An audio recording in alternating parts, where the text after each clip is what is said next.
And that reality hit me this week when I received the first half of this diagnosis. Being the single parent of an adult on the autism spectrum along with cancer-related issues, is truly a cross that keeps on giving. I won't lie.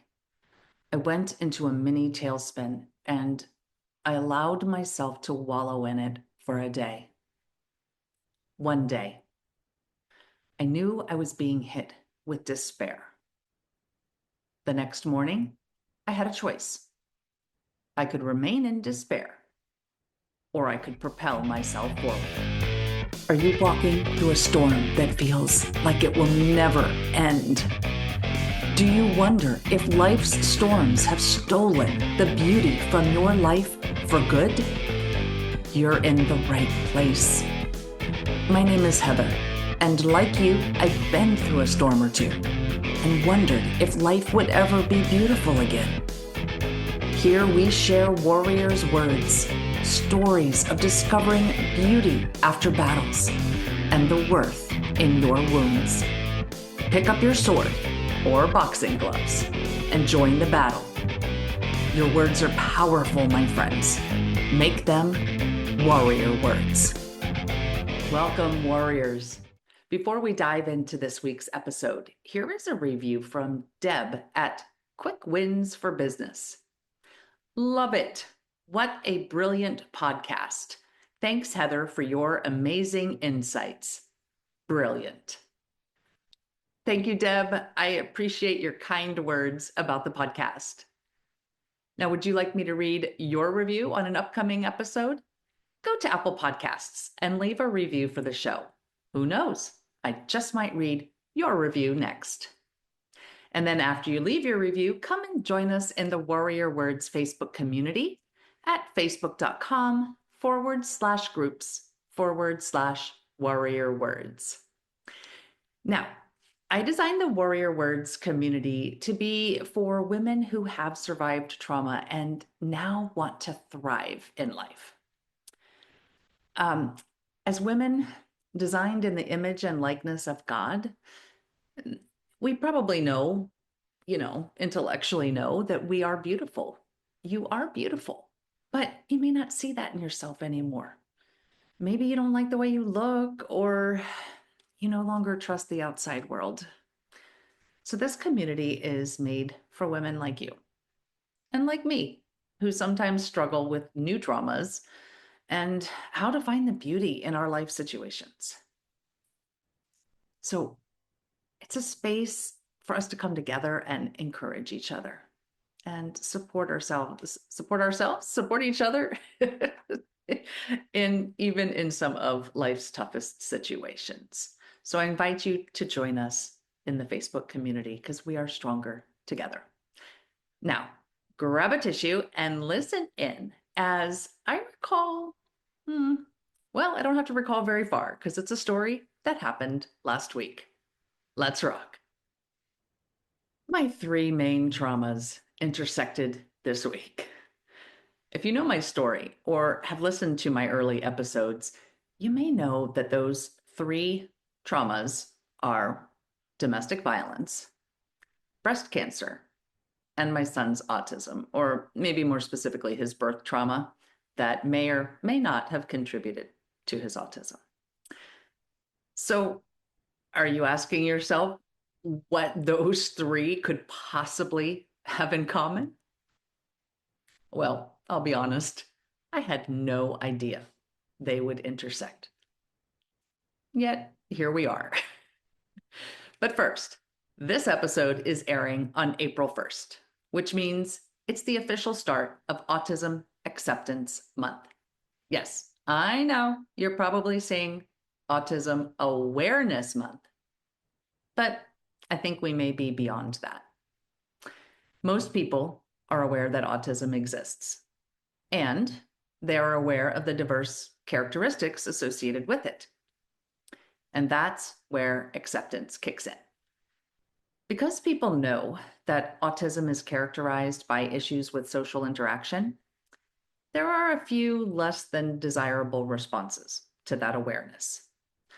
Some people respond by characterizing people on the spectrum with a word that begins with the letter R, and then they apply that word in a most derogatory way.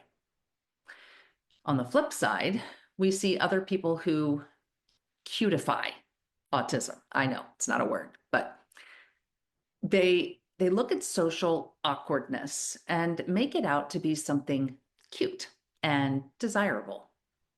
And some even go so far as to label themselves autistic for attention. Which leads me to something that John Hammond said in episode 16, and Tristan and I concur. Don't just take an online assessment and consider yourself or a loved one as diagnosed.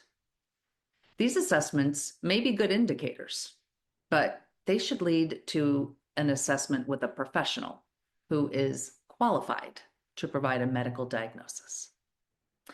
And yes, I know this is harder to do as an adult, but it is possible. I know a few people who have done this and gone this route, and the diagnosis didn't solve their issues, but it did explain some things for them and then offered tools to assist them. So now on to this week's intersection. I re-injured my ankle last week and went to my doctor. Now, just a quick step back, in 2019, I actually severely sprained my ankle, and I had a Jones fracture, which is at the break of the fifth bone on the foot, the outside of the foot. And because my cancer and COVID happened in 2020, I had a long delay in treatment. In fact, I didn't get out of a brace until Thanksgiving of 2023. So 4.5 years after I had the original injury. So I re-injured it last week while I was ironically at the gym exercising. I was on the treadmill and something happened. I don't know exactly what. So I went to my doctor and he did an exam thinking it might be a ligament issue. However, due to insurance regulations and the fact that I did have a history of a broken bone, we had to do an x-ray first so that we could eventually do the MRI that my doctor thought was necessary. So the good news is that the x-ray showed no signs of a fracture, for which I am definitely grateful. I don't want to go through that again. But it did show that I had a significant reduction in the spaces between my joints, which is necessary proof for further investigation via that MRI. It also showed severe osteopenia and demineralization of my bones. This is something that is irreversible and cannot be stopped. The progression can be slowed by taking D3 and calcium, eating calcium and protein-rich foods, exercising, and ceasing any drinking or smoking. The problem with that, I already do all of those things except supplement with calcium. Well, I do now because I went out and I bought a bottle.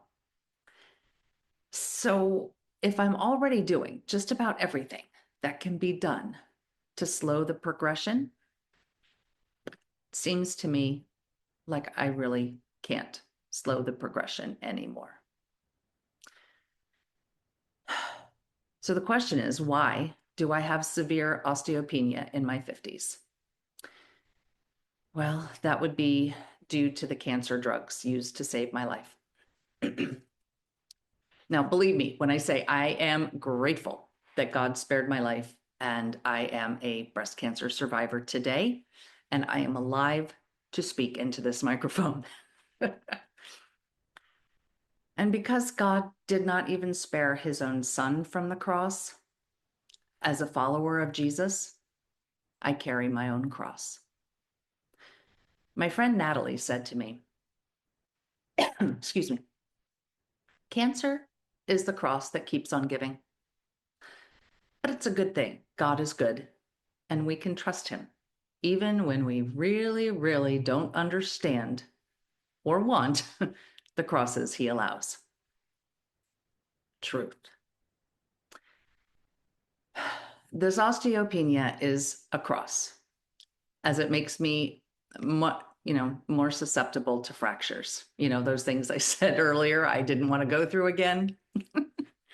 Essentially, the demineralization caused by my medication has left my bones weaker, and they will likely continue to weaken. And now here's where the other two traumas join into this intersection.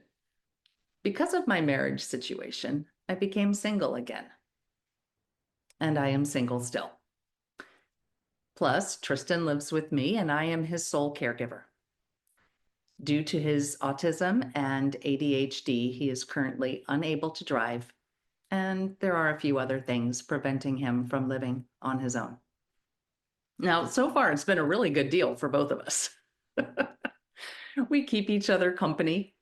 He edits and produces all of my content, and I provide room and board and that really important internet connection. He has earned a little bit here and there and has been applying for audio and video type jobs recently. He told me his goal is to be able to take over the family finances completely, so I don't have to pay the bills. I love his heart.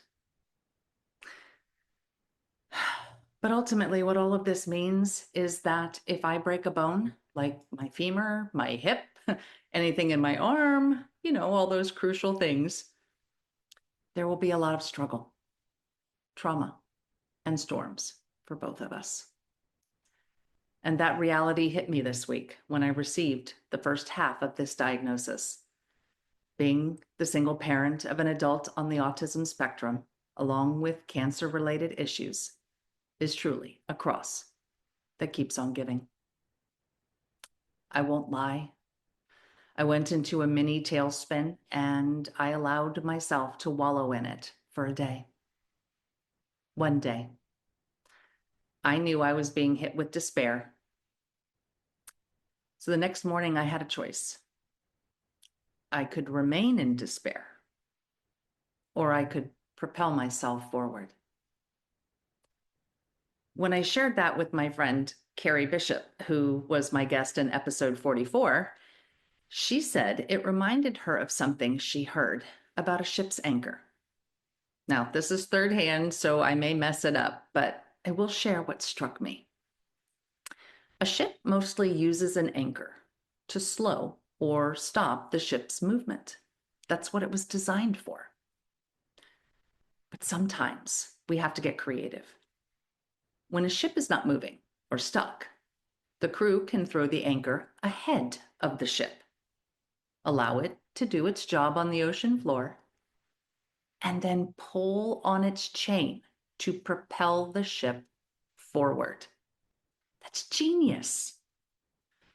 What was normally used to stop momentum was being used to create momentum. And that's what I decided to do. I bought a bottle of calcium.